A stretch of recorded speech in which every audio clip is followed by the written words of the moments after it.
सरकारी इमलाक और दस्तावेजात पर सियासतदानों, पब्लिक ऑफिस होल्डर्स की तस्वीर चस्पा करने पर पाबंदी। सरकारी वसाइल पर जाती तशहीर की इजाज़त नहीं दी जा सकती। सुप्रीम कोर्ट की जानिब से ऐसा कहा गया। पाकिस्तान किसी की जागीर नहीं जहां अवाम हुक्मरानों के सामने झुक जाएं। तमाम चीफ सेक्रेटरीज और वफाकी इंतजामिया अदालती फैसले पर अमल दरामद यकीनी बनाएं। जस्टिस काजी फायजीसा का रावलपिंडी की कच्ची आबादी से मुताल्लिक केस में ये फैसला। इसी पर मजीद तफसीलात जान लेंगे। मुदस्सिर अली राना हमारे साथ मौजूद हैं। मुदस्सिर, बताइएगा इस फैसले बारे मजीद भी।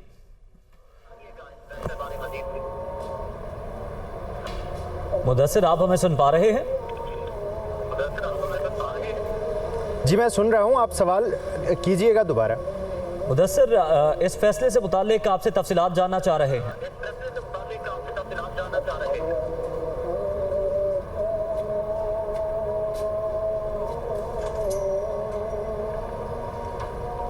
ठीक है मुदस्सिर, आपसे राब्ता करते हैं। सुप्रीम कोर्ट की जानिब से ये फैसला सामने आया है। पाकिस्तान किसी की जागीर नहीं जहां अवाम हुक्मरानों के सामने झुक जाएं। तमाम चीफ सेक्रेटरीज और वफाकी इंतजामी अदालती फैसले पर अमल दरामद को यकीनी बनाएं।